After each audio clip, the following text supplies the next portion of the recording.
Welcome back to the Nacho Kids podcast. Welcome back indeed. Okay, folks, it's about that time. That time of the year all of us parents look forward to. Are you being facetious? No, we definitely look forward to back to school. All right. So why did you look forward to back to school?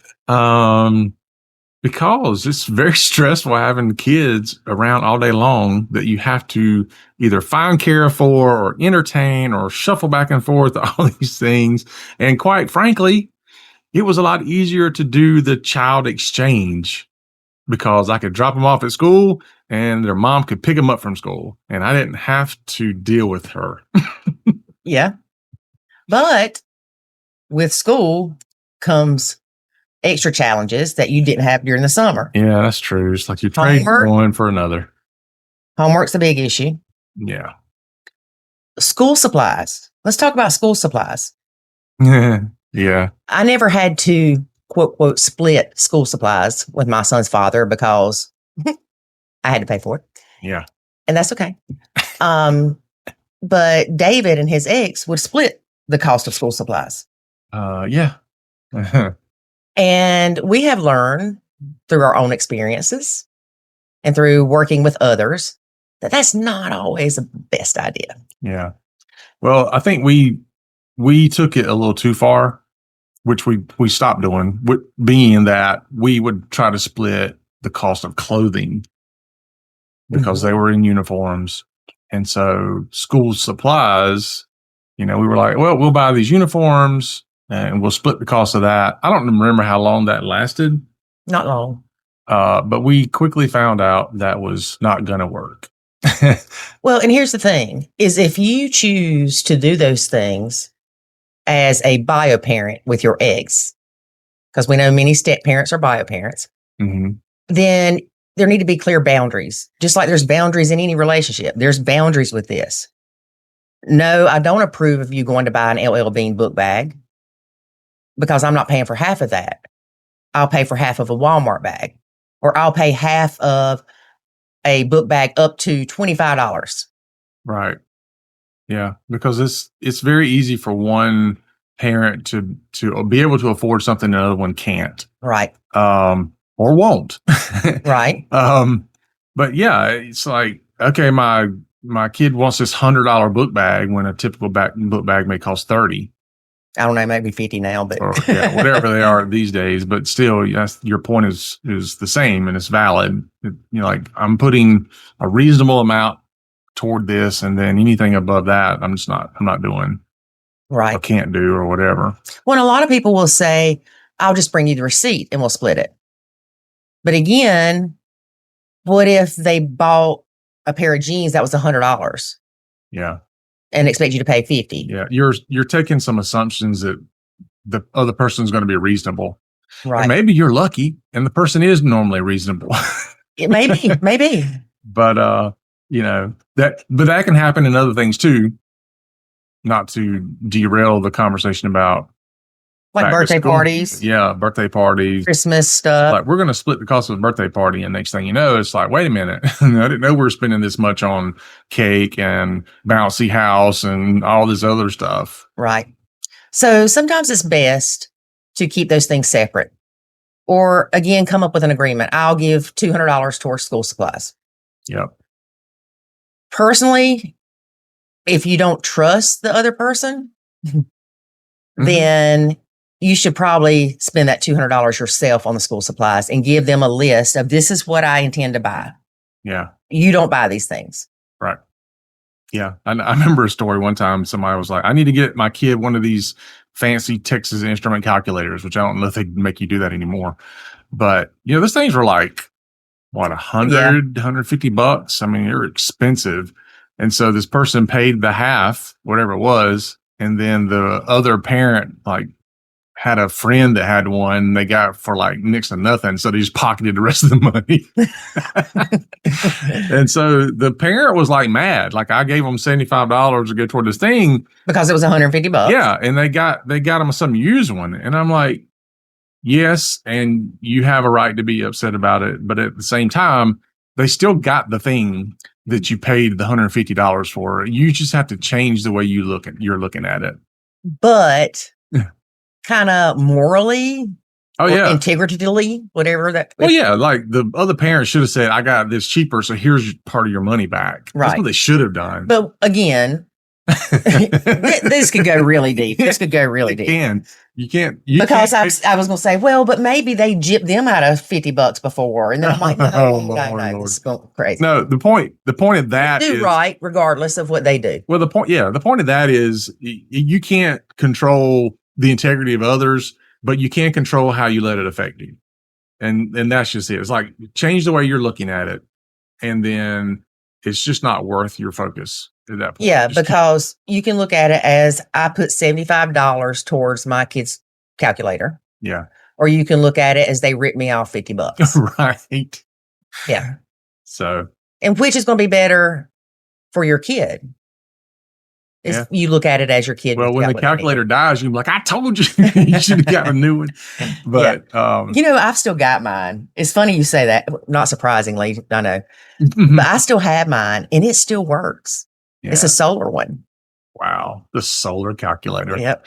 So you just have to look at, in those cases, what have you agreed to?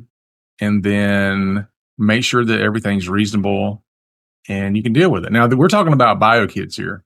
Let's talk about the stress of the step kids, because this is where I think step parents allow themselves to get into some trouble.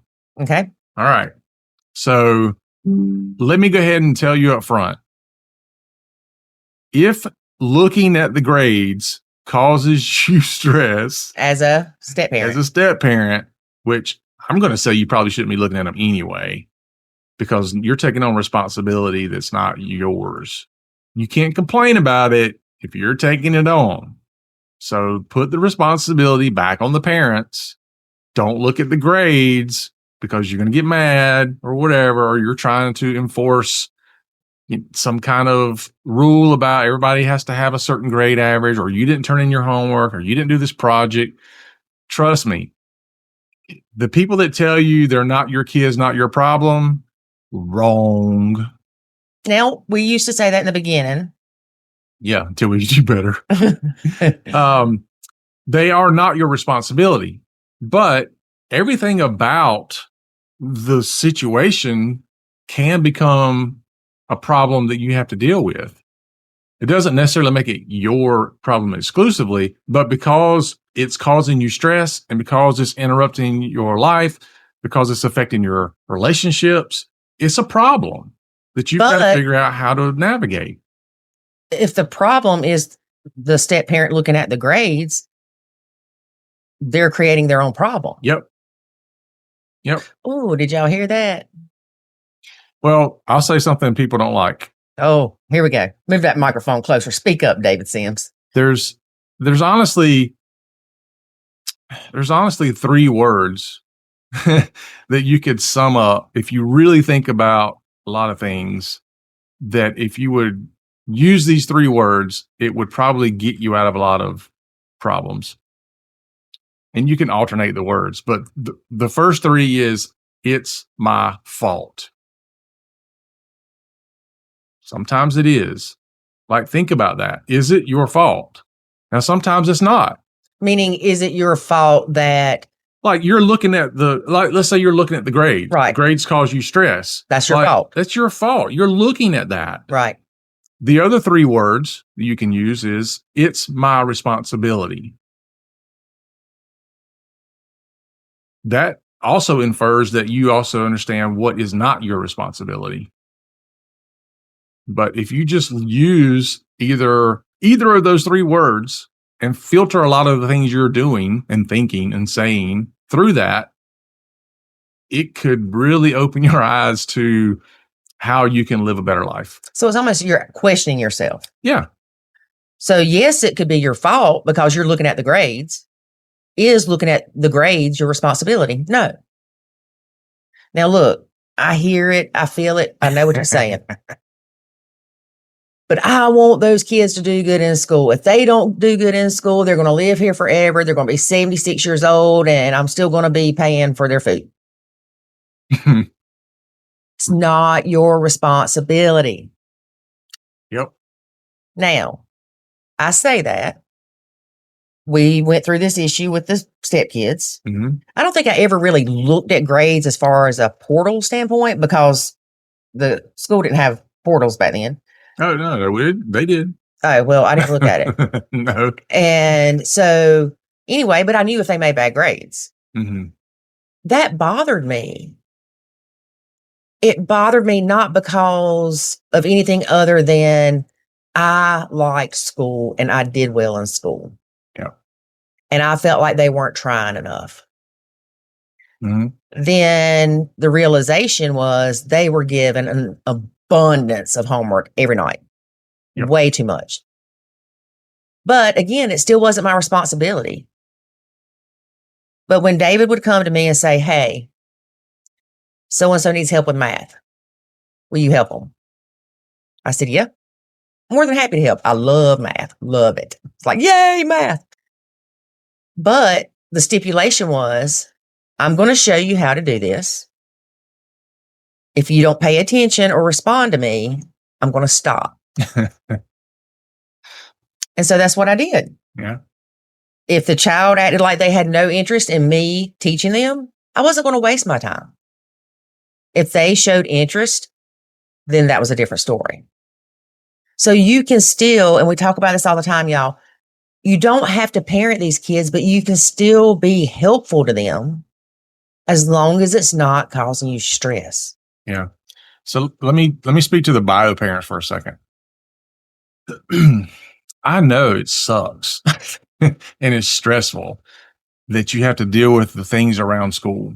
You have to look at the grades. You have to go to the PTA meetings or whatever they call them these days and do all that kind of stuff. But don't abdicate that to the step parent. That is a problem.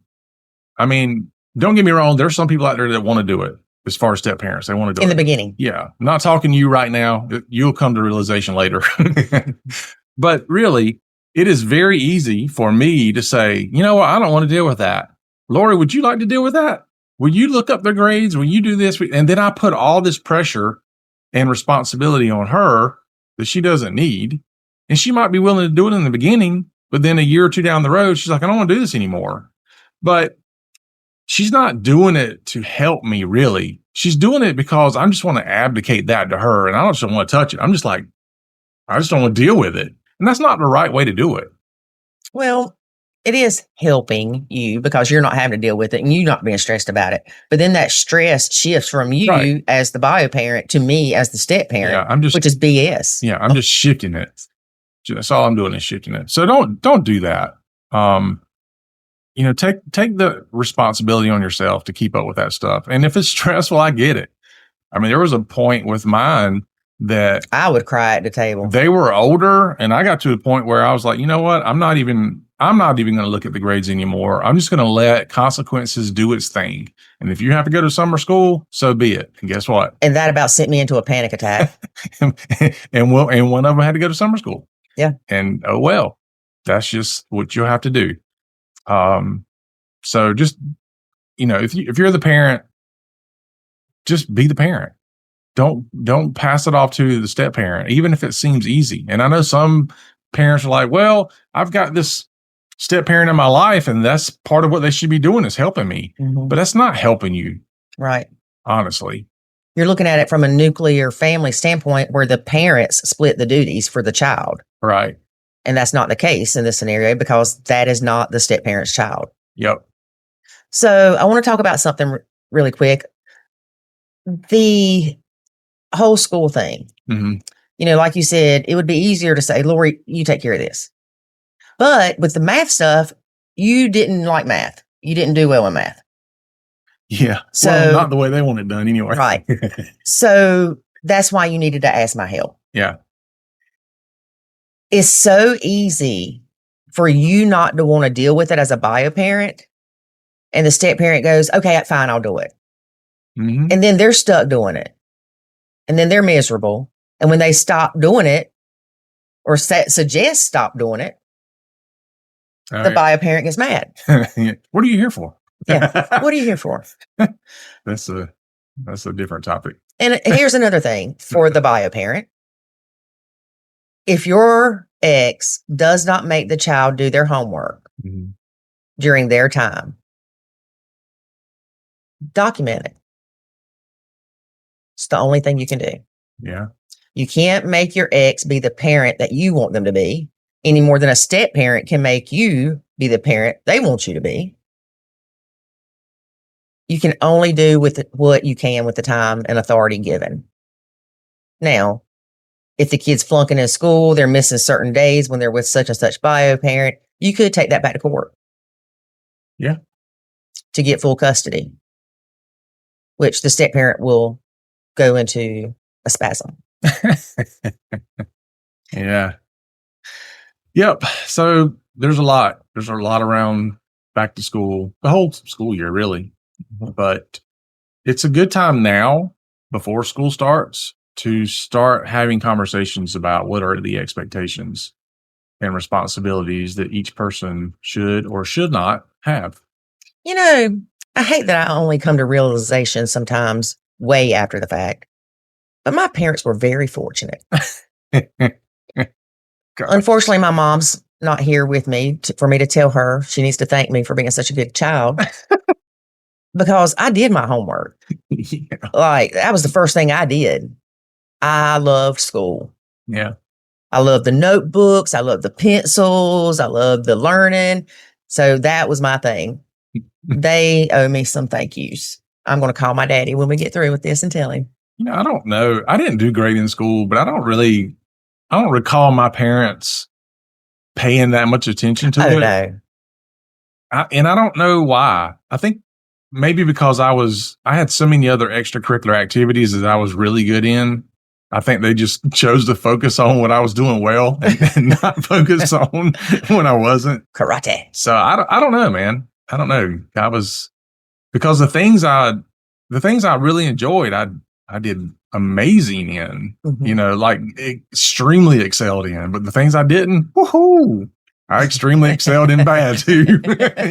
Like terrible grades. So I don't know. I was thinking about that. I remember when I was younger, elementary school, you would bring your papers home. Your parents had to sign them. Uh-huh. Then junior high, maybe they had to sign big test the first year of junior high or something like that. But then after that, well, my parents knew, as far as I was concerned, I was going to make good grades. They didn't have to worry about that. Yeah. Now, I don't know about my sisters. Oh, I know my sister. Now, here's another thing. I'm going to go off on something for a minute. Here we go. We talk about fairness with kids, right? Step kids, bio kids, blah, blah, blah. My mom and dad did not treat me fairly. They didn't. Because if I made a 97 on a test, it was, why did you miss that? If my sister made a D, it's, oh, thank you, Jesus. Thank you. You did so good, Dawn. Good job. Good job. Yeah. But I have to tell you, number one, that's why you can't have the same expectations for every kid. Everybody's different. All right. My sister, remember when we moved her into the house down the road from us when she was sick? She hung up her graduation tassel. And I was like, that's stupid. You are 40-something years old. And she said, I worked hard for that. She probably did. And she did. She did.